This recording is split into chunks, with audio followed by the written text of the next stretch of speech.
It's time for This Week in WordPress, episode number 332, entitled In Support of the Chickens.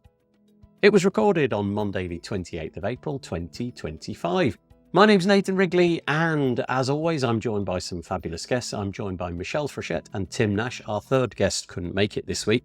Incidentally, if you want to join us live and add to the comments, as many people did today, as you will hear, you can head to wpbuilds.com/live at 2 p.m. most Mondays and join in. We would really appreciate that. So what do we talk about this week? We talk about Press Conf, an event that just happened. Michelle and many other people went. What was it like and what did they think of it? There's a new Themeswitcher, which enables you to have multiple themes on a single website at the same time. We discuss where that might or might not be useful. There's a new piece by Yoast the person who is talking all about SEO and whether or not in the past plugins like Yoast from the company Yoast have made it too easy for people to produce content which is formulaic. We also talk about the fact that WordCamp Canada is around the corner. Tim has got a new course. We are urging everybody to sign up. It's at wpsecurity101.com, and Tim outlines all of the different bits and pieces which are in there. He also shares news of a Firefox customization. It's called Betterfox, and it will enable you to make Firefox exactly what you want. We also talk about Patchstack's update, which they released recently, and WordPress 6.8, along with the fact that some people, many people, are going to be unblocked from things like WordPress Slack and WordPress.org. Those are people that have been blocked in the more recent past. We end the podcast talking about Elementor version 4 and how it's going to become CSS-first, and also WP Descriptor, an AI-based plugin, which will help you create alt tags and so on for your images. It's all coming up next on This Week in WordPress. This episode of the WP Builds podcast is brought to you by GoDaddy Pro, the home of managed WordPress hosting that includes free domain, SSL, and 24/7 support. Bundle that with the Hub by GoDaddy Pro to unlock more free benefits to manage multiple sites in one place, invoice clients, and get 30% off new purchases. Find out more at go.me/WP Builds. And by Bluehost. Redefine your web hosting experience with Bluehost Cloud. Managed WordPress hosting that comes with lightning-fast websites, 100% network uptime, and 24/7 priority support. With Bluehost Cloud, the possibilities are out of this world. Experience it today at bluehost.com/cloud. And by Omnisend. Do you sell your stuff online? Then meet Omnisend. Yes, that Omnisend. The email and SMS tool that helps you make $73 for every dollar spent. The one that's so good, it's almost boring. Hate the excitement of roller coaster sales? Prefer a steady line going up? Try Omnisend today at omnisend.com. Hello, good morning, good afternoon, good evening, wherever you may be in the world. Is it just me who hums the last few Yes. last bit? I hum and then I'm like, oh no, I've got to be quiet for this bit. No, you've been totally good. Yeah, it's too long. 2 minutes. I've never hummed it. I know. Yeah, you should just. We could change it to 1 minute. Well, do you know what I did? I when I started doing this show and put it on live, I did some Googling. And the recommendation from most of the people who did things like this was give everybody a couple of minutes, like literally 2 minutes. So that's what I did. And it feels too long because we're stuck in this 2-minute cycle. But I guess most people will get an email from YouTube or what have you and then open it up. So it's probably about the right length. It just feels a little bit. Yes, I do. It gave me the time to check my my weather. Well, so I can precisely. I have a little. Okay, so this is going off piece, but never mind. Whenever I click go, I make sure that video starts, and then I have this little set of things that I do. I get out the chair, like run downstairs and get a water. No, like the water's already here. That would banana. be too long. But if the banana. Well, I've already eaten the banana. No, I go around and close the windows because there's quite a lot of noise typically, and so I go around and just make sure all the windows are shut. And behind that thing, that logo there is a door, and if I've got the windows open, that door can rattle quite a lot and make a lot of noise. This is so interesting. I'm so sorry. Oh dear. I love it. There we go. It is This Week in WordPress. It's episode number 332. There was supposed to be four of us, me plus three others. But we seem to have been missing a guest. But if the other guest shows up in a few moments, we'll let them in. But I am thankfully joined by two fabulous people today. Down there is the co-host of today's show, and it's Michelle Frechette. Hello, Michelle. How are you doing? Hello. I'm a little jet lagged and a little tired because I've just spent 4 days in 3-hour time difference at Press Conf down in Yeah, we'll get into that. I mean, from everything that I saw, it seemed like everybody had rapturously nice things to say about it. But let's park that just for a second, and then you can get into the full thing. Anyway, here's Michelle's bio. Michelle is the executive director at Post Status, and in addition to that, she is the podcast barista at WP Coffee Talk, co-founder of Underrepresented in Tech, creator of WP Speakers and WP Career Pages. She's an author, frequent organizer, and speaker at WordPress events. Her home is Rochester, New York, and she likes to take nature photography. She doesn't. She likes to do nature photography. And the one URL, if you want to just catch up on the whole thing, is meetmichelle.online. Thank you for joining us today, even though you are jet lagged. I appreciate that. And of course, also over there, Tim Nash. Hello, Tim. Hello. Nice to have you with us. As always, Tim supplies an intriguing biography. I try not to read it. Just to be clear, I was told I do not sell myself enough, so I've done you an advert. Okay, that's perfect. I read it. It's lovely. You don't sell yourself enough. So here we go. This is Tim's bio, which includes a small ad, and you'll find out about the thing that he's mentioning in a moment. Have you or your family been affected by poor security? Do you lie in bed wondering, is my site secure? Then you probably have been in one of Tim's talks and know the answer is no, they are not. 9 out of 10 people say hiring Tim, however, relieves such symptoms as he is a WordPress security consultant. Hire Tim today for better security. What's the URL, Tim? Quickly, just insert it there. timnash.co.uk. Nice, easy. Listening to Tim may induce paranoia, panic, and cause the development of a slight twitch. Hiring Tim does not guarantee security or better sleep. 9 out of 10 people was based on a sample of 2 people. People. Excellent. I didn't read that bit until the end. That was lovely. Tim's is going to be forced, whether he likes it or not, to promote something that he's been working on lately. So we'll definitely get into that. If you are joining us, a few bits of housekeeping. If you're joining us, we would love your comments. It's really appreciated when people drop in some comments. It kind of keeps the show ticking along nicely.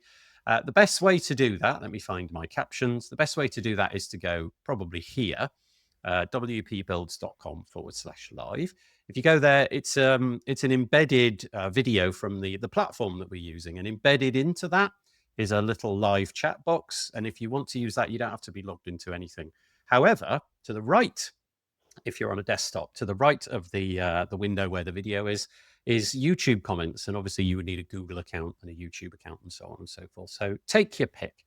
But wpbuilds.com/live is the place to go. Send your colleagues and friends there. We'd really appreciate it. And we've got a few comments coming in. Thank you very much indeed. We've got Aaron. Oh, hello, Aaron. Nice to catch up again. How's things going? It says hi. Oh, and also Cameron Jones joining us from the other side of the planet. Good evening. Can't say I'm enjoying the very British weather here in Vic Laba, Australia. You mean really sunny and warm? Yeah, really sunny. What about it, Tim? It's 21 degrees here at the moment, Cameron. I don't know what it is where you are, but presumably. So to be fair, it's not here. It's about 16 and right. I have beautiful sunshine and 21 degrees. Very, very happy. Good morning, says James. Hello, James. Nice to have you with us. Lawrence, I presume, is joining us from Australia as well. Hello. Oh, yeah, there we go. Next comment says, good evening, he says. 15 degrees Celsius here in Melbourne. It is 21 degrees Celsius here. I don't know what that is in that other unit that only America uses. It's 11 here. Oh, 11. Oh.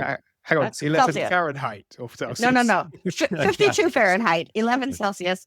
And then the news app says that it's partly cloudy But I don't know how it determines if it's partly cloudy or partly sunny, because it's kind of doing both. So Yeah, that's the glass half empty, isn't it? Definitely, the glass is half empty there.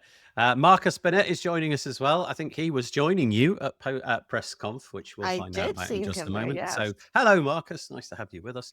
And Aaron saying, trying to work and not get eaten by my puppy. I've got to say, you're watching the right show if you want to get on with your work. This is the. I remember somebody once said my podcast was the best cure for insomnia. It's a bit like that. And Cameron says freedom units. What? He's talking about Fahrenheit, I'm guessing. Yeah. Okay. Thank you anyway for making the comments. If you want to do that, just drop us a comment. We really appreciate it. And we try to get as many of them on the show as we possibly can. It's a WordPress podcast, and so the intention is to cover mainly WordPress, but we do stray off into other subjects as well. And this is our website. It's wpbuilds.com. If you want to keep in touch with what we do, so we do this episode, we record it live on a Monday, and that's what you are watching now live. If you're joining us, you obviously know it's Monday, I would hope. But we also just sort of repurpose it. We package it up as a podcast episode, which drops on a Tuesday.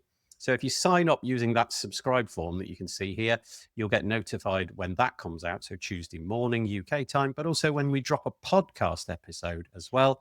And if you go to the sort of archive section here, WP Builds Podcast, you'll be able to see a list of the podcasts that we've had. And the most recent one, which we might get time to talk about at the end, is all about Elementor. But if you go back, you can see the likes of Tim Nash there. Look at that. So episode number 419 is what we dropped. So we'll drop you a couple of emails a week. And another bit of self-promotion is to say that the Page Builder Summit, which is a summit that I've been running with Anshin LaRue, and now I'm joined by Dan Maybe as well. It's taking place in the very near future, 12th to the 16th of May. It's totally free if you want to consume the content for the first 48 hours. That's how we sort of make it work. It is, like I said, free for those 48 hours, and then after that we have an upsell. But it's pagebuildersummit.com. If you fancy sponsoring that event, we've got a few slots open. We've actually done quite well with the sponsorship this time around, but there are still a few slots open. And if you add sponsors to that, so pagebuildersummit.com/sponsors, you can find out about that. But yeah, it's looking like it's going to be a really, really nice event. The speakers you can see are sort of all lined up at the bottom of that page. And although we haven't got, I don't think, every single one of them on the page just yet, the majority of them are there. And you can see it's kind of a broad selection of the great and the good from the WordPress community. And very, very heartfelt thanks for anybody who's given up their time for making content for the summit. So there you go, pagebuildersummit.com. I think that's all the self-promotional bits that I've got. However, something quirky happened to me. I was out on a walk the other day. I'm going to throw this one out there. Let's see if anybody responds. And I saw this. I have no idea why this made me laugh as much, but I saw this sign and took a picture of it. Have you ever had one of those moments in life? Like, honestly, these moments in life, I can count all of them on one hand. You know, those moments where you absolutely cannot stop laughing. Indescribable laughter that you want to stop because it's so painful. This sign induced it. And it's probably the fourth time in my life when that's happened. And I have no idea why. But if you're listening to this and you can't see it, it's a sort of beaten up old sign. It was on like a farm fence, and it just says "of the chickens." And there's a grayed out picture of some chickens. And I posted this on Twitter and Blue Sky and things like that. And I was really surprised that people started replying with what the missing word might have been. Now, I think that probably said beware of the chickens. Why would you want to beware of the chickens in the first place? I've just thought of an alternative. Yeah, go on. Free of the chickens. Free of the chickens. Well, yeah, it's not there anymore. The chickens have gone. Yeah, that's right. They've gone. Doesn't it look like they're ablaze, though? It should be bonfire of the chickens. Bonfire of exactly. So this was the intention. I'm going to see if anybody drops in a one-word comment. Put it in all caps so that we can see what it was. But in Twitter, people wrote, the first one that came through was planet, which I thought was great. Planet of the chickens. And then I think David Walmsley wrote revenge of the chickens. What did you just say, Tim? Free of the chickens. Free of the chickens. So if you've got anything you want to add to that, that's just a bit of fun, which we'll continue during the show. Put it in all caps And Oh, that's funny. something of the chickens. It's got absolutely nothing to do with WordPress, but there we go. Okay. Barbecue.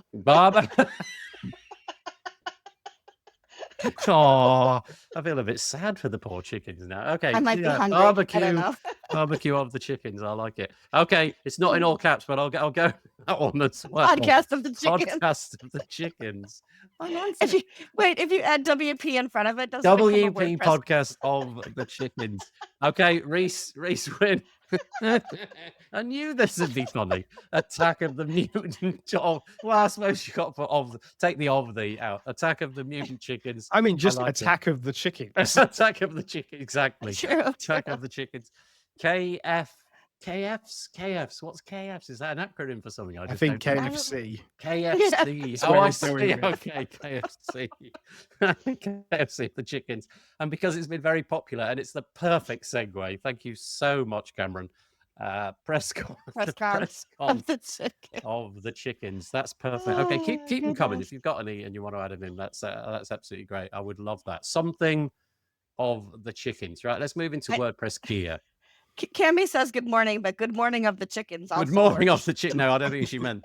that. Okay, so over to Michelle on this one. Really, we've been mentioning this for absolutely ages. Raquel, a very long time ago, started organizing what turned out to be Press Conf. It felt like it was the sort of child, if you like, of Pressnomics, which is an event that I never went to. I really wasn't in the WordPress space when that had its glory days, I think. And but you went, Michelle, and I think you've just got us. You're just going to sum up what you thought of it. So tell us about. So I mean, first of all, what happens at Press Conf stays at Press Conf. So I really can't talk about. No. Okay. Well, no, I will say it.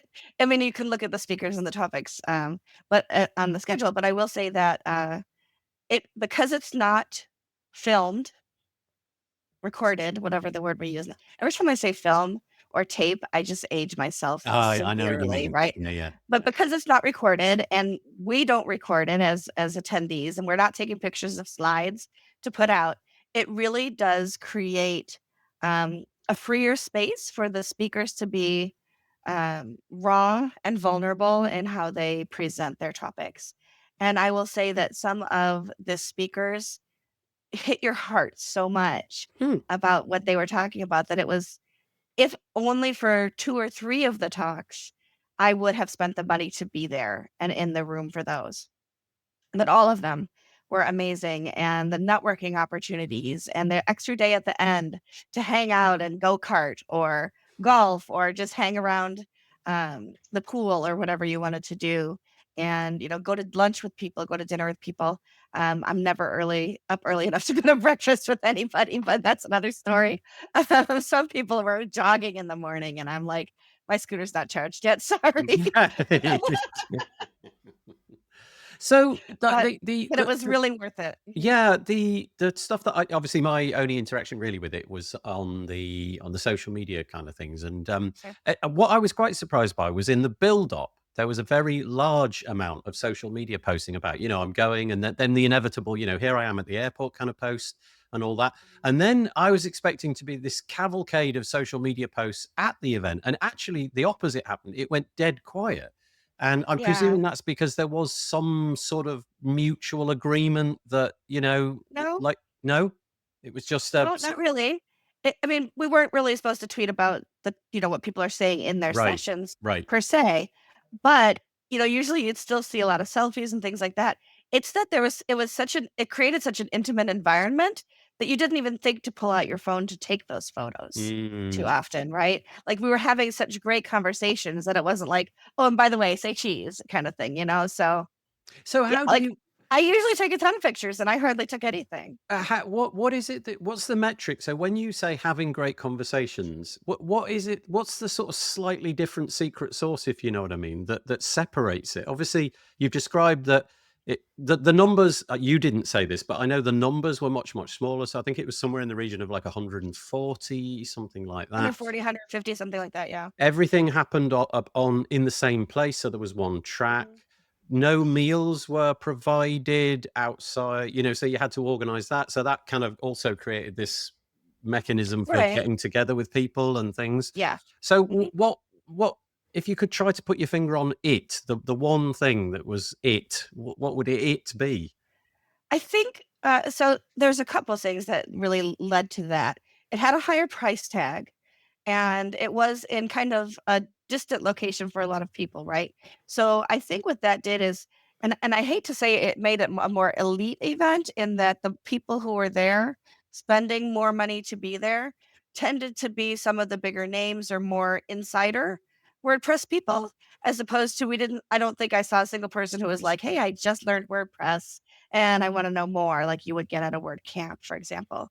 And because you had to be intentional about who you're going to lunch with, it wasn't like, well, I got my tray, where am I going to sit, right? So you were choosing the small groups. I mean, it kind of happens naturally, of course, but to get together with and be like, hey, a bunch of us are going to this place for dinner. Who wants to come?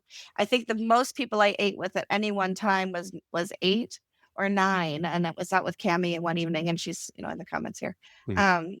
And I don't know how to explain it really, but like not the very first night because I got in really late, but the first full day, I had dinner with Marcus and Bud, and we laughed and had so much fun together that I think I was gonna cause Marcus to spit out his tea at one point because of some jokes that we were telling. And Bud, of course, Bud and I like to bounce off one another. And I call him curmudgeon. He calls me insufferable. And yet he picked up the tab for my meal at the end. So, so it was that kind of event. It's hard to really explain it. Yeah, So, I think these things are hard to encapsulate. Okay, let yeah. me phrase it another way, which might give you a way in. If you could transport one or two of the features that you witnessed there and bring them into a WordCamp, what can you think of anything which might translate well into a WordCamp? That might be that a WordCamp needs to be modified, or it might be just something brand new that you never saw before. Oh gosh.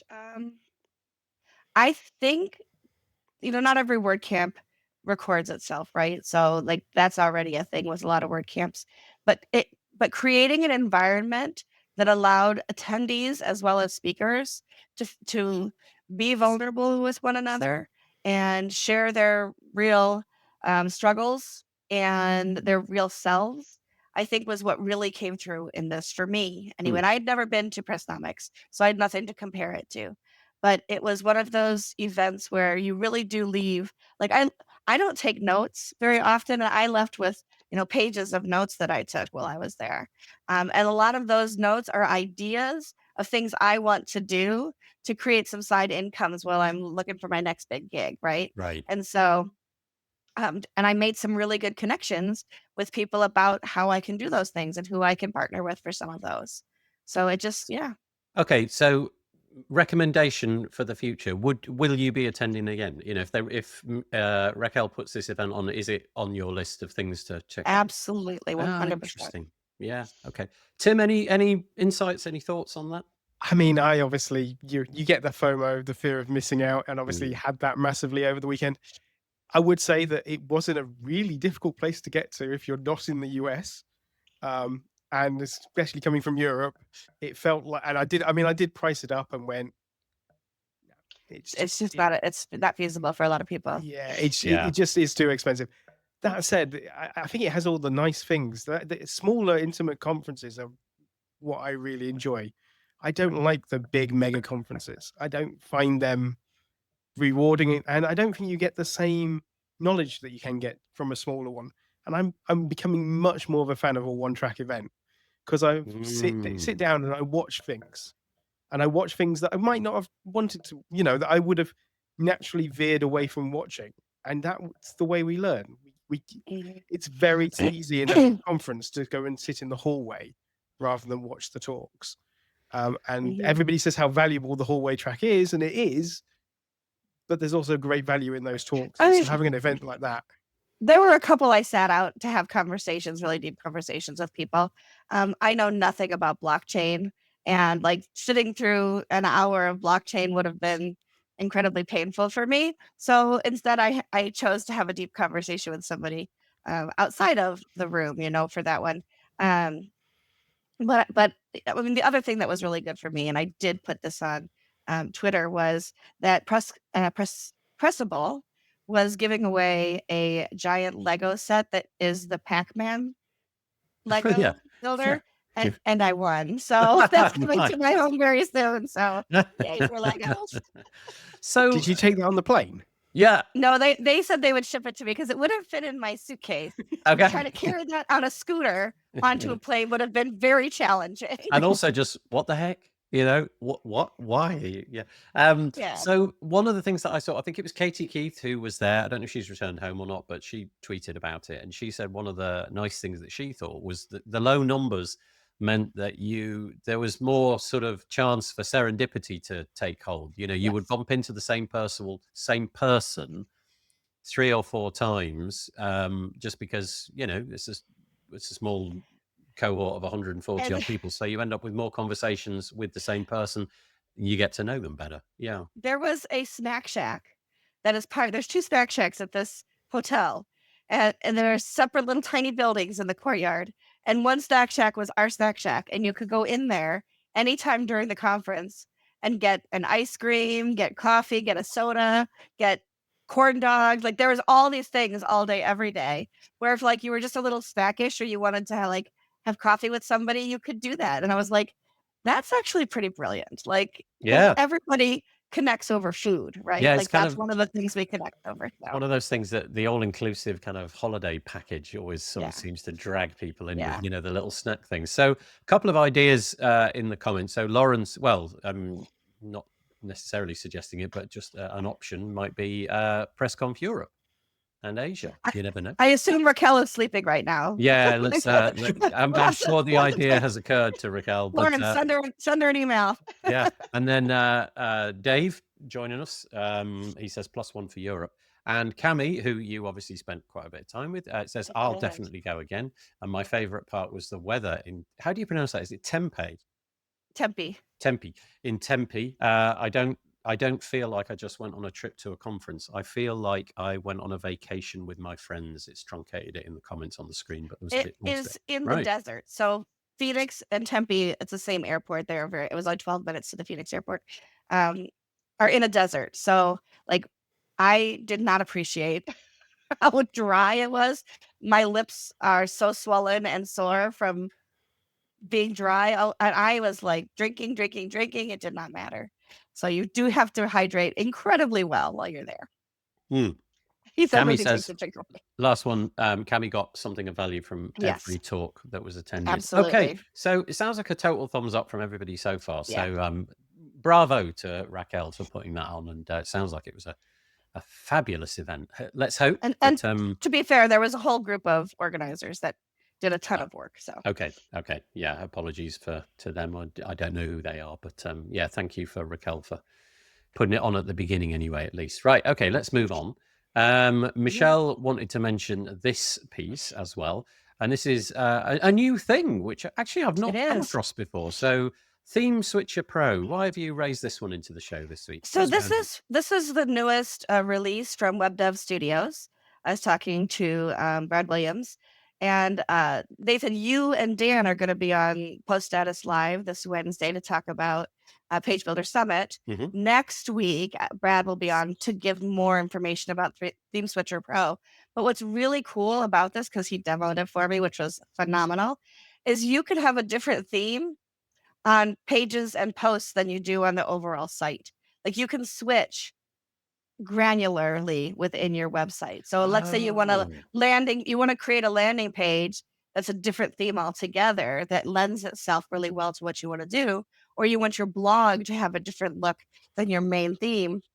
You can do that without causing any issues in your site. Oh, that's interesting. So it's all so basically you can theme different things separately. I mean, that's always been part of the deal when you sign up for WordPress is you get a theme, and you know, if you really want to change things, you're going to be fiddling with template files, or I guess in the era of FSE, it's a little bit easier than right. And if you think about it, like a lot of times people will put they'll put LearnDash or Lifter on their website and they create a subdomain for it because they want it to have a different theme. Right. This way you wouldn't have to do that because you could theme it for your LMS. So you could theme it for, you know, whatever accessory you want to put on your website. Maybe it's a store or something like that. You can do that very, very easily. And you can start to switch over your site page by page if you do want to switch your theme without ruining the whole site and having to redo it. Oddly, that strikes me as one of the most beneficial uses of it. Yeah, I imagine for absolutely. most people, the idea of having 2 themes is probably more than they want. But if you are in the process of just wanting to, I don't know, you don't want to have a staging site. You want to just, over many, many weeks, you want to just slowly morph one site into another. Yeah. That's so interesting. Okay, so I'll just read the blurb on it. It says, we're thrilled to unveil Themeswitcher Pro, a powerful new WordPress plugin that empowers you to run multiple themes on your WordPress site simultaneously, all based on customizable conditions. So that means to me it's a classic theme. However, it says whether you're transitioning to the block editor or managing diverse content types, Themeswitcher Pro offers you the flexibility you need.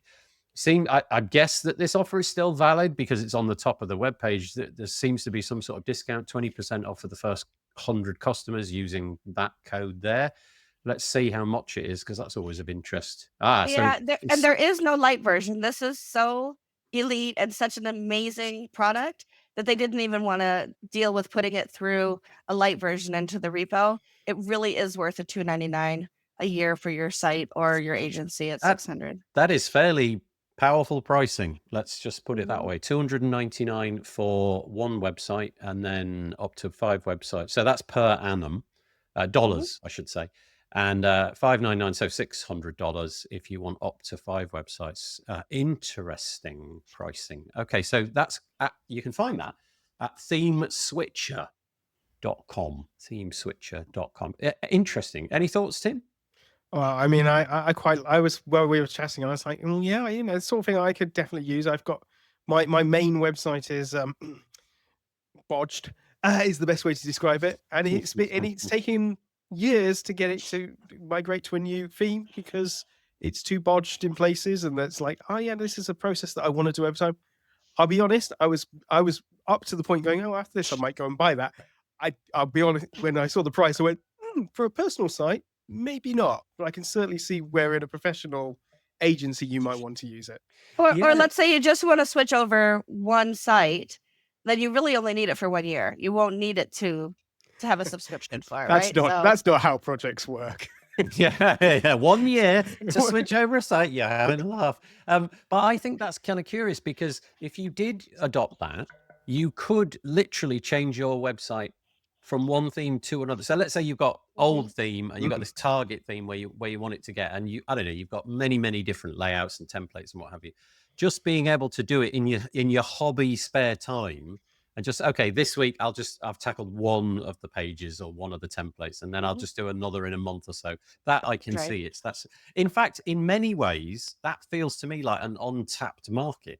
I wonder if it speaks to that on the in the content of that website. I didn't spot it that way, but that feels to me almost like a really interesting pivot to offer it to those very people.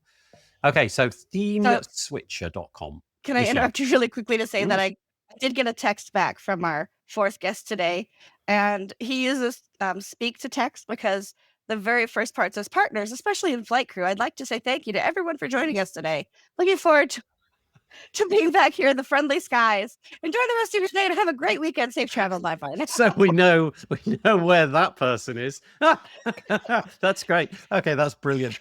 So and then he did say if we wanted to send him a link, he could do it from the plane on his phone. But no. I think we'll forego that. So it's Bud Krause was supposed to be joining us. What's kind of weird though is that I've had a morning full of Bud, because he's going to be on the Tavern podcast in a few days' time, and I've spent the whole morning listening to the interview and editing it. So it's like I've had much, I've had Max Bud during the course of this morning. Oh, I'm sorry that it didn't work out.Maybe the flights got delayed or something like that. Right, we're back to the chickens, by the way. I'm just going to put this out there for people who joined us slightly later. This is what we're running during the course of this episode. I saw this sign, something of the chickens. If you fancy putting something into the comments, you can put your own thing. Doom Speaker. This is for you, Tim. Yeah. Doom Speaker. Look at the latest one. The chicken. I like that. That's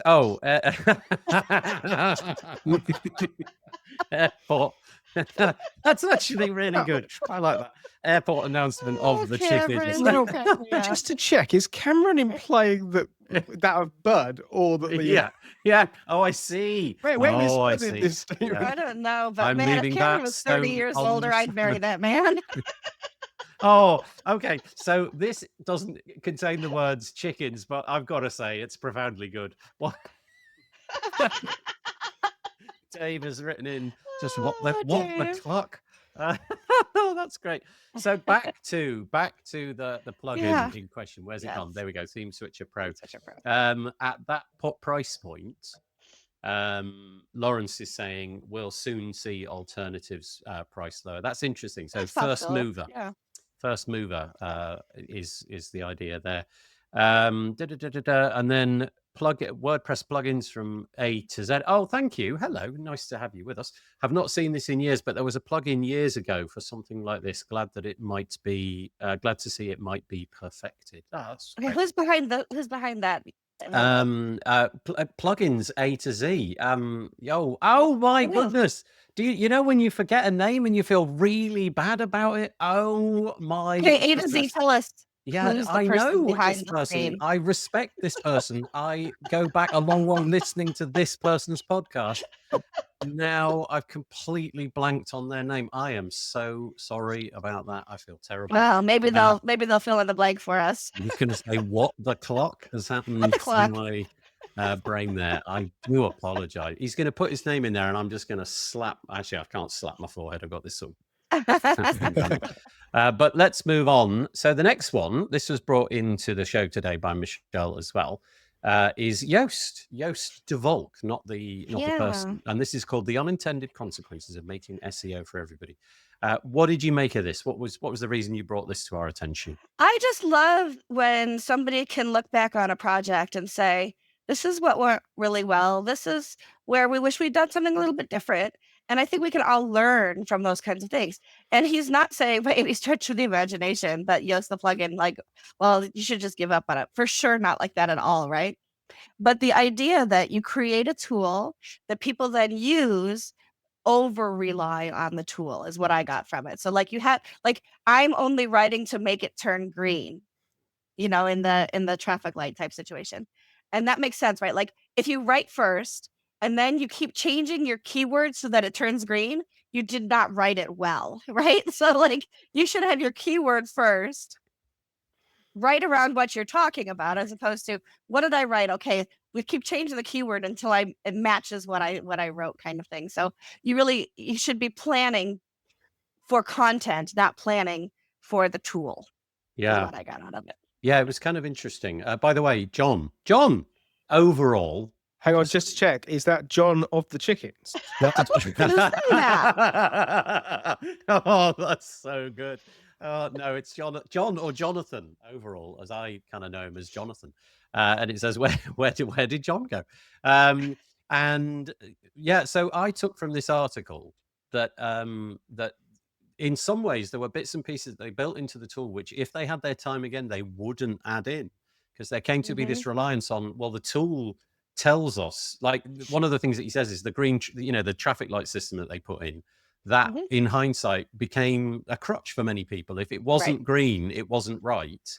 And, this sort of anecdotal thing that he said one day, like, Google likes 300 words articles, that got misinterpreted as Google said, write 300 words at least, whereas that wasn't the case. And I think it's a call for just authoritative, genuine, human, innovative content, as opposed to don't just follow the check marks, don't just do the thing that the plugin says. I have a confession. I will often hit publish without a green light. I know. How? Tim's coming after me. Yeah, I know. I was going to say there's an even better solution. There's a filter to turn it off. Which I have done. I've worked at a company that I worked at for previously. We had an employee who would write blog posts to meet the traffic lights, and they were rubbish. And they got obsessed about it, and they were slowing down. And so I just one day I just turned the filter off so the traffic lights weren't there. Yeah. And they went, "Where'd they go?" And it's like, I don't know, just vanished. Yeah, they've just discontinued that feature. Absolutely gone. Write better, and they might come back. The content went up much. They started writing with their voice again because Yeah. they lost the way that they wrote. The whole point for bringing them on was that they were the character, they were that voice, and this was obviously before generative AI, but that's what they effectively became so robotic. They might as well have just written the content via AI. I guess if you have a voice or you're a good writer, then you probably never really relied on that stuff all that much. Although you may have relied on it as a cue for when is it, optimized. But if you imagine that you're writing just for the optimization algorithm, it's not going to be probably the thing that most people wish to read. But the flip side of that is if you are an unconfident writer and, the blank page is some kind of version of hell for you, then I guess it does give you something to aim towards. Have you got the right keywords in there? Yeah. But maybe Yoast is speaking of a day where, well, certainly at the moment, it does seem like the algorithms are changing. People are relying on, Chat GPT and that kind of thing as a mechanism for search. And I don't suppose for a minute that Chat GPT will care too much about, getting a green traffic light. Yeah. It is a good check for yourself, right? Like I will sometimes forget to put at the bottom, like, if you have questions, contact us on our contact page, which is an internal link. Yeah. And I'll be like, oh yeah, seeing that there are no internal links reminds me that I wanted to put that at the bottom. Yeah. Or perhaps I forgot to write, the excerpt. And Yeah, it'll yeah, tell yeah. you things like that, right? So I use it more for that than like, did it turn green?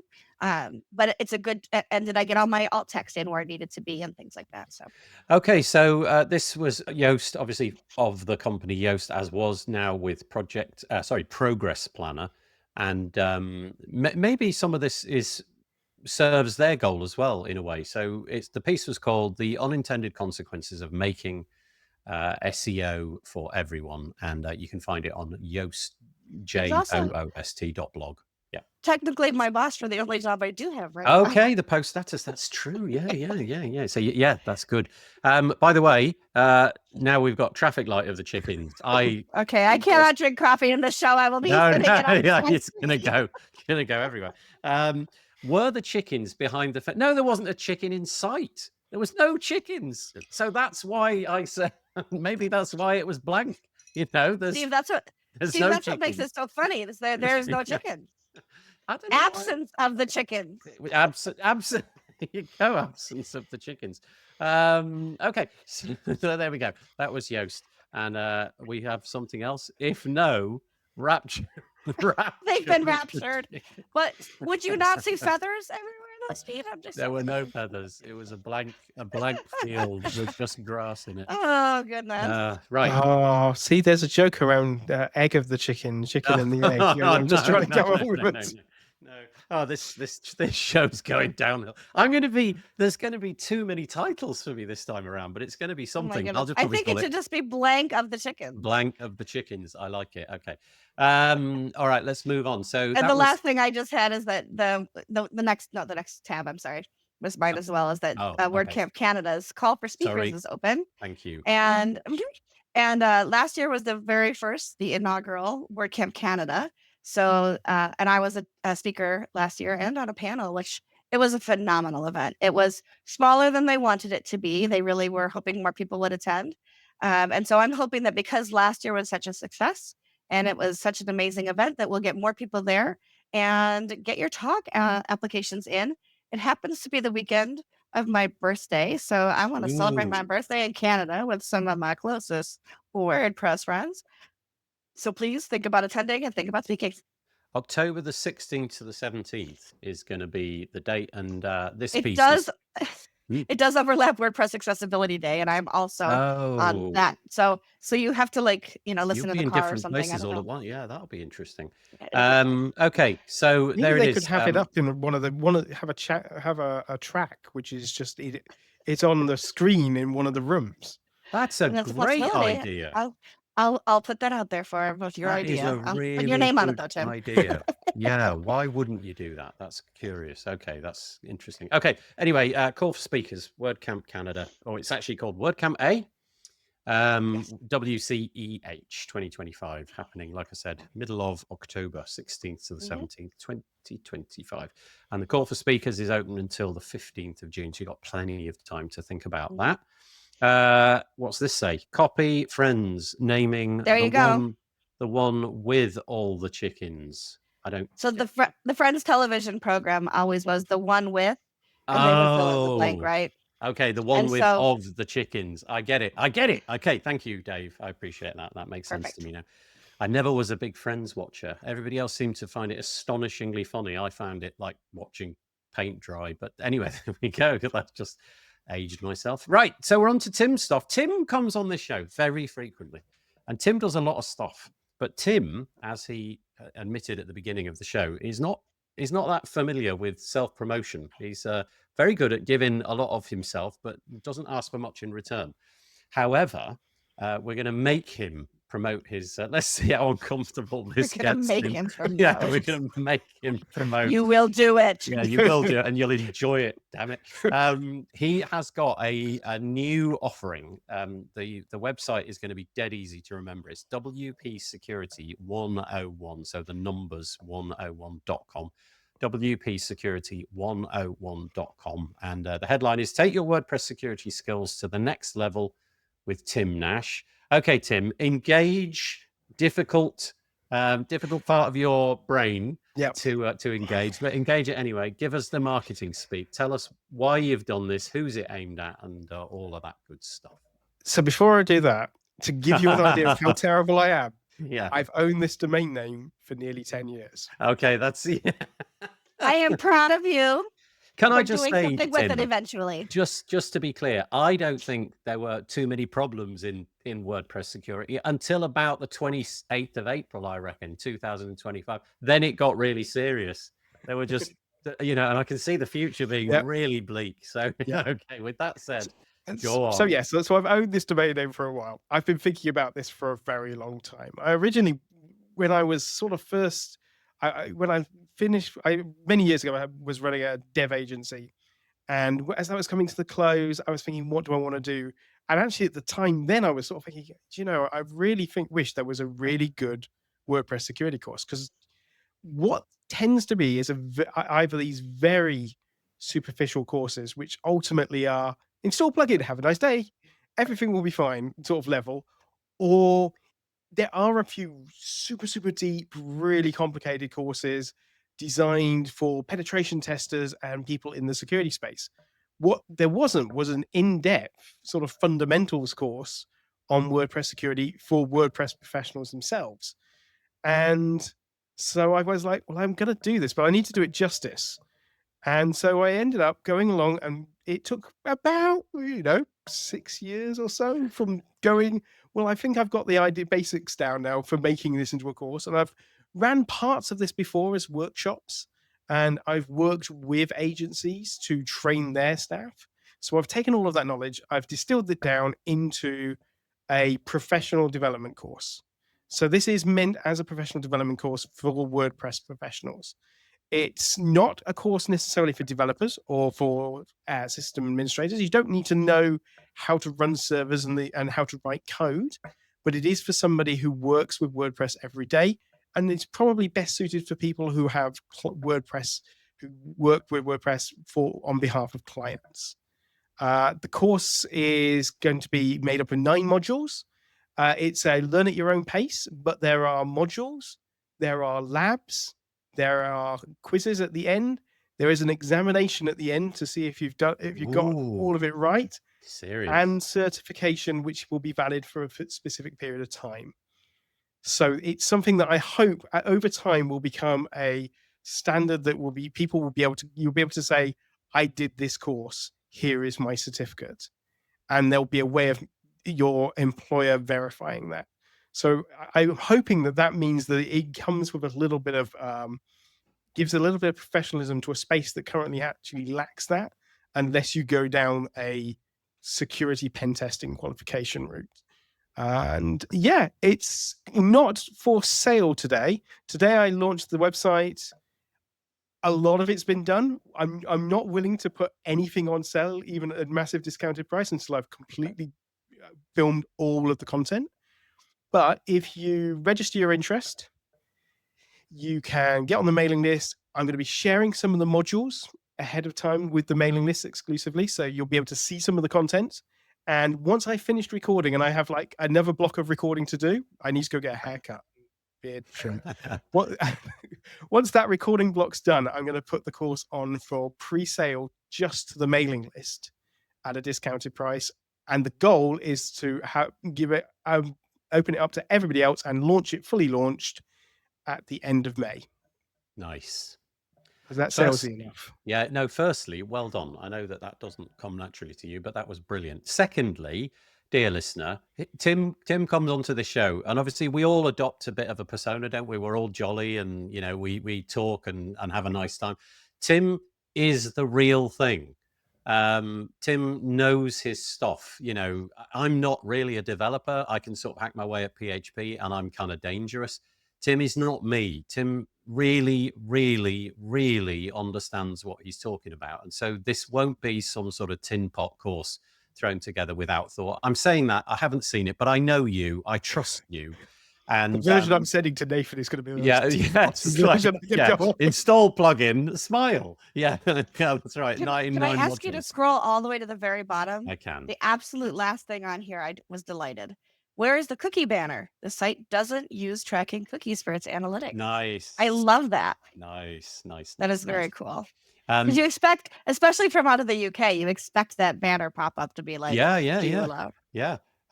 So let's just run through the 9 modules. So just to give you some sort of oversight, I suppose, of what's going on. The first module is Introduction to WordPress Security. There's a bullet point list. I won't go through it all, but then a discussion of user management. That's module 2. Module 3 is update management, all crucial things. Browser security. That's interesting. That is fascinating. I didn't even think that would be something I would need to worry about, but of course it is. Configuration management is module 5. Then we move to module 6, hosting and backups. Module 7, monitoring. Module 8, the real hole in my knowledge would be this one, compliance. And then module 9, he's called that one, putting it all together. So the intention is to have this launched by the end of May. But if you were listening carefully there, you'll have noticed that there's a register form on the page. And if you put your name into that email list there, then you're going to get a special offer when the course first drops, available only to the people on that list. So once more, WP Security 101, learn from one of the best, from Tim Nash, all about WordPress security. And good luck with that, Tim. How far are you through the recording of it? Because that is a painful process, I know only too well. Yeah, we're over the 2/3 mark now. Oh, great. And everything, most of it is now scripted out. So. Yeah, that is well done. Okay, so it's definitely coming around. Self-promotion of the chickens. That's so good. That's so good. Cami says she's excited to sign up. That's brilliant. That's lovely. Certification is a good idea. Showcase on their LinkedIn and resumes. Just out of interest, obviously in the UK, so I'm directing this question at Tim, but it's in reply to what Patricia just said. When you are thinking about your certification, what does that mean? Will it just be a sort of authorized by Tim Nash kind of thing, or is there some other thing in the background that you can bring to bear on that? And I'm sorry, that sounds very ignorant. No, it's not, and it's something that there are like professional level bodies that will like allow you, sub-license you to use their name on your certification. But researching it really was like, oh wait, I just have to pay you. And then then you're saying my certificate's valid. That doesn't make my certificate valid. That means I've just paid you. Yeah. Surely that's not how this works. And the more I dug in, the more I realized, oh, that's exactly how it works. So there are those sort of bodies. And you can, even people like City and Guilds, you can, which is like a name you probably haven't heard of for a long time. But it was, so there are those sort of bodies. Initially on the first version, it is going to be, hey, slightly relying on my own name and saying this has been, you've been on the course by Tim. This is there, and what I'd love to do is be able to ultimately partner with another body as well, so we can combine that certification. But that's down the road. That's not something that's going to be offered initially, and it's finding the right partner. Because as I say, the ones that I've come across pretty much just want me to give them a large quantity of money so that their name is on the certificate, which doesn't seem to bring any more value to, and it certainly wouldn't bring value. If I had to raise the price of the course up by $1,000 to pay for somebody's name that nobody's going to care about, that's not going to work in anyone's interest. No, it's not in anybody's best interest. Okay, thanks for answering that. So Patricia has a different thing. She says, all the best for the launch, Tim. I know the feeling to have the idea take years before you actually do it. Yeah. Lawrence is, it's either Don of the chickens or it means that he's filled out your email list. I imagine it's that. So Cami, I think I said already, is excited to sign up. And a very technical question. What LMS did you use? Maybe that's decided? I was going to say, this is the fun bit. I knew that if I did the LMS and built the site out first, what would happen is the course would never get launched. Yeah. So when the course content's in correct place, then I'm going to work on the LMS side of things. Too right, because you end up worrying about all the padding and margins and obsessing for days about how the LMS will fit around your content. Yeah. So at the moment, there isn't one. Yeah. You don't have to say which, but have you selected one? I have it narrowed down to 2, one of which is a WordPress platform plugin. Well, free, because there's also the option of custom coding something, which is the one I'm tending to lean to. I am looking at, there is an LMS plugin that I'm looking at. I've discounted most of them for various personal reasons. And then I've also been looking at a SaaS product, because ultimately, do I want to deliver the course and manage the course, or do I want to manage the WordPress side? And it's finding that balancing point. I think because of the nature of the course, it would be really odd if I went down the SaaS product route. So I'm probably going to lean into doing something. It would say, do your work elsewise, because maybe it's not secure. As the security experts did not do WordPress. I mean, but then again, I always try to use the tool that's best for the job, and sometimes WordPress isn't the best tool at that time. It doesn't mean it can't be made the best tool, and doesn't mean that you couldn't make it the right tool. But if you need something quickly, building something out in WordPress isn't always communicated from the WordPress community. Goodbye. Yeah. Okay, this is why I'm not allowed to sell anything, Michelle. Here's just because you have a hammer, every problem is not a nail, and WordPress applies to that as well. Yeah, that's true. Just a quick question, Tim. Do you intend to do sort of community around this? In other words, are you, because part of the thing that I think is quite interesting about these kind of things is kind of collaborative learning. And I don't know if that's something you want to be involved in. Having a community is hard, but also rewarding. It is. So what I've done a little bit of feedback, and the feedback was overwhelmingly, we don't want a community for security, because everybody wants to learn about security. Well, I hope everybody does, but it's a very difficult space for you to open up your problems. Yeah. Okay. Yeah. Well, and so that community is going to be a very weird community. It's not going to be a community that shares. Yeah. It's going to be a community that wants to broadcast maybe its successes, but are very, very unlikely to broadcast their failures. And a community is only really useful when you get a mix of both. Yeah, that's a good point. I like it. That's a good answer to that question. So Lawrence is saying it could be a one course with one lesson. Do not use WP. Okay. And I don't know what I did wrong here. It says wait. Cameron says wait. Can we get Nathan to say that word again? That was funny. I say resumes. What is that? I think resume is the... Oh. How do you say it, Tim? Resume. Do you say resume as well? I say resume. I always have said. Everybody that I know says that as well. Not that I have a great deal of interactions with people where we all gather around. Well, I've got news for you, Nathan. Yes. That is a very small pocket of the population. Yeah. The way you do. Okay, there's the title then. Resume of the chickens. Okay. What you actually say is CV. Yeah, that's the easiest way of doing it. Yeah, thank you. Much better. Okay, so there we go. There was Tim's first bit. However, he has more to share with us this week. We're already an hour in and we haven't. Oh, got I to know. the No, news but yet, it's Nathan. nice. It's really nice This because is some of this awesome, stuff, isn't it? it's so lovely. I'm Yeah. really enjoying this. And it's really nice that the content isn't all driven by me because I have proclivities that are not, what everybody wants. So, okay, I'm looking at a GitHub repo. It's called Betterfox. What is it, Tim? So, as most people who are regulars probably know through the various technical glitches that happen with this platform, and me in particular, I'm a Firefox user. I think it's really important that we have an open source browser that is a good competitor to Chrome. Whether or not you use a Chromium-based browser day to day, it's really, really important that we still have this open source browser available. And so this is Betterfox. It's a set of configuration files to make Firefox better from a security perspective, a privacy perspective, but also from performance. Lots of tweaks and edits and things you can do. And it's one of these awesome list type repos where there's just lots of little things you can pull out of. So if you're a Firefox user, you haven't seen this, check out Betterfox.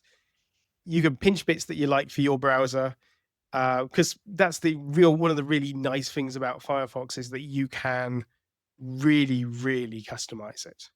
Can I just ask them, is this basically changing things in like the config file of the browser? So it's not extending Firefox, it's setting settings which might be available, flags and things like that might be available but hidden from the UI and things? Yeah, though the config file itself in Firefox can be modified with JavaScript. So you'll notice these are all JS files. Yeah. So you can then do all sorts of if you can have configs change based on certain things happening, and you can get JavaScript to change it and variables and bits in it. So it is ultimately just changing config flags, but you can do that on a per tab basis or however you want it. Okay, great. So Betterfox, I'm going to put the link in the show notes, but it's kind of no, it's not that difficult. You can Google it if you Google. Yeah, you Google it. Okay, that's probably the best way to do it. Betterfox, and also interestingly, just before we hit the record button, I said I downloaded and installed on my Mac a Firefox derivative which looked like Arc. Do you remember the browser that everybody raved about for a while? And actually, there's a file in here called Zen. And I imagine that's something to do with it because that browser is called Zen. I'd forgotten that. And it's basically the Arc skin with Firefox under the belly. And I loved the Arc skin. It's kind of like, multiple windows at the same time, or 3 or 4 windows. You can tile the windows as you see fit. There wasn't much beyond that was of interest, but that was particularly useful. Okay, Betterfox was one of the ones. And then back to Tim's stomping ground, we've got a security piece. It's Patchstack. Fake security vulnerability phishing campaign targets WooCommerce users. Of course it does. Why? But tell us what's going on. Well, I picked up this article for 2 reasons. The first was there's a fake security vulnerability phishing campaign targeting WooCommerce users doing the rounds. Yeah. Actually, when I went to start to do a little bit of digging for this, because I was going to contact my own clients, I actually realized that it's a relatively small. I know they describe it as widespread, big scale, but in widespread, big scale spam and this sort of phishing campaign, it's not that big. But what it is interesting is to see when people pick up that these phishing campaigns have been happening and they're developing. And I think I read the article and it was a bit of a mean comment, but I read the article and at the end of it, I turned around to a friend and said, do you think they got caught in this scam? Because this is the sort of thing that you see because that's how these would make the news in the first place. But I think it's really important that we do these articles and we do tell people when these are happening, because it is so easy to fall for it. Phishing emails are getting better. So much better. Historically, you could spot a phishing email because of the spelling mistakes, the weird grammar issues, the fact that it looked wrong. But now, bad actors have access to Well, ChatGPT. Yeah, Mhm. They yeah, can just say, make convincing email phishing attack. And So yeah. ChatGPT true. goes, sure, I'll make you a convincing phishing attack. Here you go. They don't even need to have to guess what might pull on your heartstrings because they can just get the AI to do it for them. So this is a really good example where you end up on a page that looks like a Woo page and it's telling you to download the patch. Now, that should ring alarm bells for a Yeah, lot of but it people doesn't though. Yeah. because that's not how WooCommerce does its updates. You do your updates through the WordPress admin area, or if you're in a dev agency that's using Composer or something like that, you do it that way. You would never have a patch that you'd have to download and install. But plenty of other pieces of software do have a patch that you can download and install. So you can recognize the words. It sounds super scary. And obviously, anything with security we take seriously and we deal with straight away. Like making a course, for example. Yeah, Yeah, definitely don't lay on that. But so people will go and install it, and once you've installed the patch, bad Oh, things happen, and yeah. it nicks all your passwords and sets you up to DDoS other people's sites. So I'm not so worried about this particular phishing attack. I thought it was really good that Patchstack are highlighting this is a concept, and as always, never ever trust something that comes in an email that says download something Yeah. or even click me as a link, I, especially if you didn't ask for it. I just think the playbook that these people must be running off is so refined now. You know, there's just so many errors that they've made in the decades that they've been doing it. And now it's, you know, like even to the point that, I don't know, they bought the domain security-woocommerce.com. That all looks legit. You know, if you just glance your eye up to where's this, you see the word woocommerce.com. You might not parse the bit in front of it. But also the landing page where they send you looks really legit. I'm showing it on the screen. I mean, it just, I actually don't know what the Woo landing page for this might look like, but that looks fairly credible. It's even got the new branding. Yeah, exactly. I saw I mean, that. Yeah. there's no red flags there, is there? There's nothing shouting at you as, look, this just looks poorly executed. And again, ChatGPT could quite easily scrape anything from anywhere and give you it back. But thank you. Thanks for your insight on that. And that's led to Scam of the Chickens. I knew this game would work. I'm so pleased. That's Oh, great. Cameron. And just back to the Themeswitcher plugin, John is back and he says it's based upon a very old plugin. It looks to be from the same developer. Did you say Brad? I think Brad Williams. Yes. The original code is still on GitHub. So thank you for that. That was good to know. Right. Okay. I'm going to just sort of whiz through a few of the bits and pieces that I thought we'd raised. There was a few bits in here, but basically, if you haven't been inspecting your WordPress website over the last couple of weeks, it will have all ticked over, hopefully automatically, onto WordPress 6.8. There's quite a lot that has been unpacked on this show about that. But I wanted to just mention that Birgit and the crew at Gutenberg Times have created an article all about the different bits and pieces that is in there, along with just some other content from around the WordPress space. So I'll put that into the show notes. And where am I going to go next? Self-promotion. I'm sorry. I chatted to Ryan Welcher, who's an automatician, and he spoke to me when I was in Manila at WordCamp Asia, all about what is new in, well, 6.7 it was at the time, but also 6.8. And he talked a lot about the APIs that are new in WordPress. So I'll just highlight it here. The block bindings API, the template registration API, preview options API, and although it's not an API, the data views as well. So if you want to know about all of the different bits and pieces, Ryan really is a jolly good expert. One thing that Ryan does, he has a YouTube and a Twitch channel, and it's called Ryan. What is it called? Ryan Welcher Codes, I think, all as one word. Ryan Welcher Codes.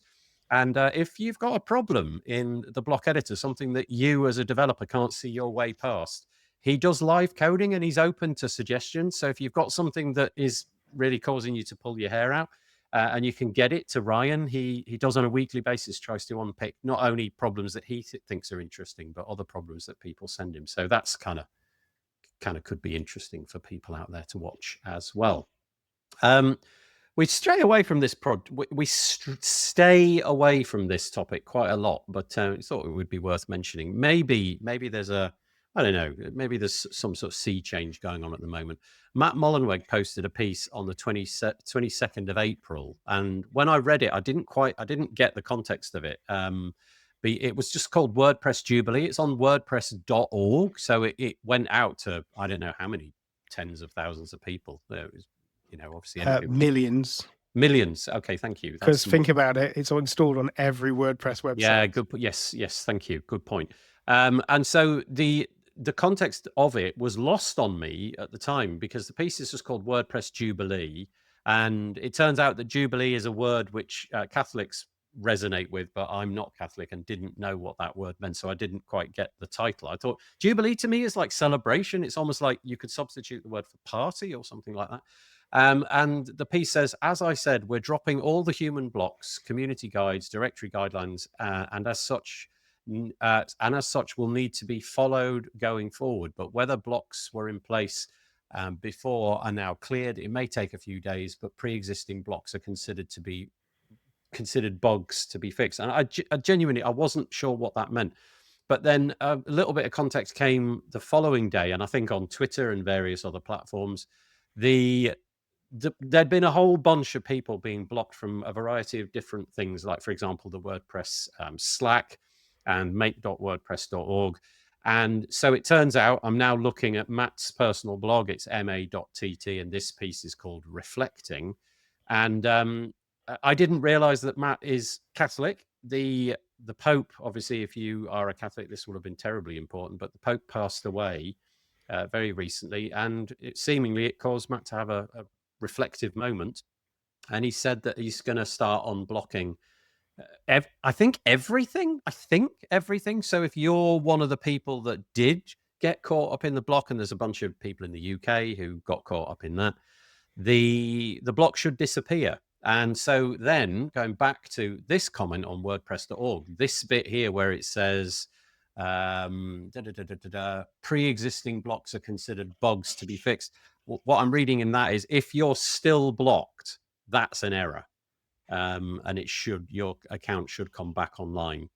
So I don't know if I'm parsing that correctly, but it feels like anybody that had been blocked for reasons concerning WP Engine and the litigation around that, those blocks will be undone. I think anybody who was blocked in ways prior to that, or for, I'm using air quotes, legitimate reasons prior to that, they would presumably still be blocked. I would hope so, because I have been instrumental in getting two bad people with fake accounts blocked for submitting pornography to the photo project. So I would assume those blocks would remain in place, for example. Okay. There is nothing to say that that's the case. No. The implication. So the implication is that it's related, but there's either two. The back end system is obviously less than transparent for WordPress and how things get blocked. So it's less than transparent. It just happens. I've had conversations that would say that the people who have submitted pornography, for example, will not be unblocked. Good. But there isn't any indication as to whether reasons are lodged and explained in the blocking process. So there could if that's the case, then the only route really would be to go through them and either manually go, do you remember, Matt, do you remember if you unblocked this guy? Do you remember this one? Or that you have to take the opposite approach, which is unblock everybody and then reapply the blocks to the ones. It is a manual process in unblocking people, is my understanding. Because thinking about that, there is an opportunity for that to go quite badly wrong, isn't there? So if the unblocking were en masse and it was more or less of a, tick the box, unblock all, for want of a better word, then there may be some people who... That kind of amnesty is perhaps not warranted. Yeah, but also, can you imagine if, like, people still in the community who might then... I don't know, suffer because somebody's been reintroduced who was legitimately kicked out. Right. And okay. So they're being very thoughtful in how they're approaching it. Okay. I will say that. All right. Thank you. Anyway, so that marks an interesting shift in the relations with the community over the last few weeks. And let's just see how this goes. There was a call from people, I think, for this to happen. Whether or not bridges have been burned. I don't know. We will let's wait and see. But there we go. Mhm. So WordPress Jubilee and reflecting over on the Matt Mullenweg blog. Right. What is useful for us to do in the time that remains? Because we don't have a great deal. All right, let's About pick 15 this minutes one. left. Yeah, we've got 15 minutes, but there was a fair bit in there. I'm just going to raise this one first. Pascal Birchler, who is a Googler, but working exclusively, I think, 100% on the WordPress project. He has created, or at least he's got a demo of how to create a carousel block using just WordPress and CSS. Now, I know that carousels have maybe gone out of favor and what have you, and I think probably that's to do with, whether or not they're accessible, whether or not they bring in a massive JavaScript library. But Pascal is showing a way that you can do this now inside of WordPress, just basically using CSS. I'm really astonished by what CSS can now do. I am no expert and I don't really push the boundaries with anything like that. But when I watch people online doing things with just CSS, I'm kind of amazed that, the lack of dependencies and the lack of JavaScript libraries that you need to bring over nowadays. So this is that. This is Ryan building a CSS carousel inside of a WordPress block. And you can see, if you're listening to this, apologies, there's a bunch of CSS files and, all the associated bits and pieces that I can't describe, but well worth looking at. What's interesting to me is how many carousels we still see in places like news and television. So, for example, if you go to Hulu and you log into your Hulu account, it's going to scroll through and show you a bunch of new movies they want you to watch. Yeah, it's Same a great, for Netflix and things like that, it's right? a So it really has great, its place. yeah, it's got that is a really great interface for that, isn't it? Because you basically on a TV, you've got what, up, down, left, right, really. That's all you've got on the controls, and just clicking right. You get into that doom scrolling sort of thing, though, don't you? Trying to find the next film for tonight's viewing, and right. All the carousel runs out. I like it. I personally, I'm quite drawn to it, and there are some really neat examples down here leveraging CSS, which are not the norm. So with a slider, I'm kind of usually anticipating things to go from left to right, but he's demonstrating that you could, I don't know, have buttons which are arranged in a stack, horizontally or vertically. But also there was a curious one, I don't know if I can find it. Where's it gone? There was a really unusual one where it almost looked like you were in some sort of 3D. Oh, it's gone. Or maybe it was part of this video, I don't know, where it looked like you were in some sort of 3D. I don't know. Everything was there. That one. Where's it gone? Come on. Wait for it. No, I'm not going to find it. Maybe I'll find it. There. That. Look at that. Don't you think that's really cool? I mean, it's cool. Probably not accessible, but anyway, there you go. Well done, Pascal. Thank you for sharing the knowledge. Anything on that, Tim? Slider goes wee. Yeah, it does. It does. You need sliders on your security, for those 9 modules, Tim. Yeah. There's a slider there waiting for it. Okay. Speaking of courses, there's this came on my radar. I actually don't remember who did this. It was one of those moments when I was scrolling on Twitter and I saw it and then opened up a tab and then went on and did something else. So my sincere apologies for the person who's obviously put their heart and soul into this, but I haven't remembered their name. I'm sorry about that. But it's the fullstackdigital.io WordPress block creator series, and they have an entirely free course on how to, exactly as it says, how to create WordPress blocks. It's a work in progress. So if you sign up, then you're going to be into a drip campaign, which will let you know when new content is created. But at the moment, there are 10 different courses available, or 10 different modules or lessons or what have you. So if that's your thing, fullstackdigital.io /WordPress block creator course. Does anybody off the top of their head know who it is? I went to the About Me page. Someone there with their name on it. I know. That was the other thing. I couldn't reverse engineer their name. I went to the About Us page, like here. I went to a variety of different places and I couldn't. Oh, let's try the contact page. I didn't try that. I bet it's a form. And even on there, it's Anton Plosh. Okay. Where does it say that? How are you seeing that? On the Calendly. Okay. If you go to Calendly. Anyway, in that case, thank you, Anton. I don't know. I haven't tried it. I haven't looked into it, but it's worth mentioning on a show like this.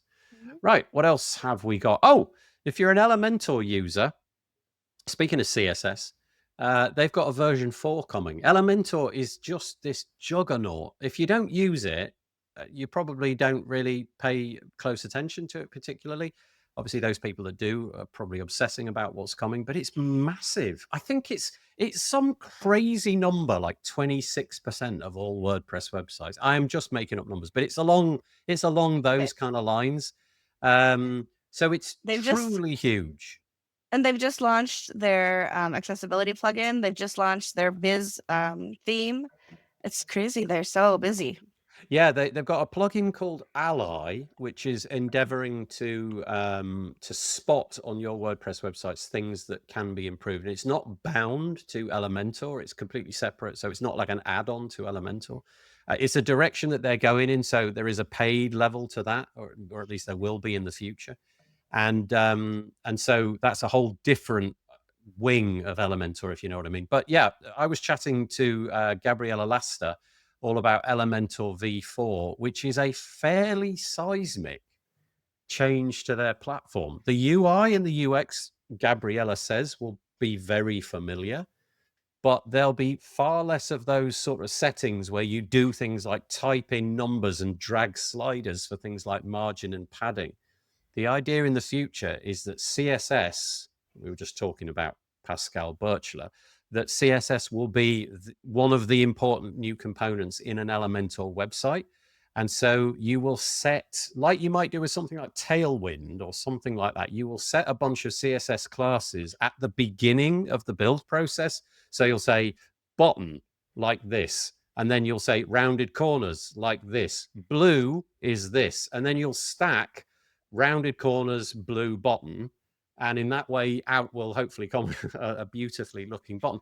But the point is they're trying to leverage what CSS is going to be doing in the near future, and also hopefully upskilling you in your CSS knowledge as well. That's one of the things. But if you are an Elementor user, I think this is one of those moments where you'll have to start looking at what they're going to offer, and maybe if your clients are using it, let them know that this is all coming. Sorry, anybody want to mention Elementor or talk about that? No. Okay. In which case, where should we go next? What did we not do? Okay, this one. Bricks, another very, very popular. I don't think they've got the numbers of Elementor, but I know amongst a certain cohort of people, Bricks is the thing. They're moving over to Bricks 2.0. Again, another massive refresh, as far as I'm aware. I don't use it, so I can't really speak to it. However, as always, the founder of Bricks pretty much seems to do most of the things themselves. They do a lot of the development work, and I think a lot of the videos and things like that as well. It's pretty remarkable. They have a video here. It's 1.5 hours long, where they show all of the different bits and pieces. So there's a lot to take in, but I suppose in a way that also indicates there is a lot of new stuff in there. So Bricks 2.0 is out, and you can find out all the different bits and pieces from them. And what else have we got? We have also got this one. Make this maybe the last one with a few minutes to spare. This is WP Descriptor. I don't know whether I trust AI with these kind of things, but the idea here is that WP Descriptor, you'll download the plugin, activate it, and it will attempt to take out the, in inverted commas, I'm doing air quotes, the dull work of creating, alt tags and descriptions for your images. Reading through the blurb, it seems like you invoke an AI. The AI does its work, injects things into the meta fields for description and what have you, depending on what you've got set up for images, and it'll just work out of the can. Pricing is 1,000 credits is $20, 5,000 credits is $50. I don't know what a credit actually equates to, but maybe this is something that you've got to do on a daily basis and you want to get out of the grind. Like I said, I'm a little bit skeptical. No, not skeptical. That sounds a bit blunt, but do you know what I mean? I'm not entirely sure I want to hand over control of this to an AI, judging based upon the fact that it seems to go wrong about, 1/10 of the time. It just goes off the rails. Would you trust this, either of you? I think if it was, if you're doing bulk uploads via AI and you're not then editing and doing editorial control, then no, as you say, it's inevitably going to do something terrifyingly bad and put the worst case scenario in there where you're going to suddenly go, your picture of an apple will get described as some sort of scene of torture. Right, And right. you're going to be there going, well, obviously that wasn't what I meant. But if you're presumably still reading over the description, Okay, there we go. Yeah. but whether if you're putting an image in a page for some reason, presumably you're doing it for a reason and you want to give something about that image over to the reader. So doesn't it make more sense to what your thoughts were with the image and the reasoning for it, rather than Yeah. necessarily the wider? I know that an alt text should be about giving a description of the image, Of the what's actually in the image, yeah. but it's all context. It's still context driven, and there's got to be some sort of an image portrays feelings as much as it does physicality. So I can't help but feel that you'd be losing some of your own story if you let an AI do the description. Yeah, I kind of feel some of this busy work that we've got to do, we're slowly but surely just sort of saying, okay, none of those tasks need to be done by, if an AI can do it, an AI can do it, and it should do it. And it does feel that, yeah, anyway, there is the product. If that is meaningful to you and you think you can make use of it, give it a whirl. They go to they say here what makes it different, and they say unlike other tools, WP Descriptor doesn't just stop at SEO; it creates human-friendly, engaging descriptions that connect with your audience. Your images will no longer be background elements; they'll be powerful assets that contribute to your content success. You will caveat emptor. You will have to try it and see how you go. My relationship with AI is a trust but verify Yeah. Okay. situation. Yeah. So bulk maybe is not the best way to go about these kind of things, but if you if you're going to do the things one at a time, maybe that will work. Let's just put a few different comments. Just before then, in the comments, John has actually used it. Perfect. There we go. Oh, great. Okay, so there we go. Oh, that's lovely. Right, so we've got a ringing endorsement from John. It's a fantastic plugin, and I've been using it since beta. Saves tons of time. That's awesome. So we don't really have time, John, but if you can, does it do a credible job? Of the images that you've dropped in there, does it actually give something back that you think that does align with what's actually in there? Would you perhaps trust it to be on autopilot even? Because that's the bit where I would worry. I would worry that it would go do all the busy work in the background, and then I would be left picking up the the pieces when it just said something incendiary. One credit is one description. Okay, thank you. That's helpful.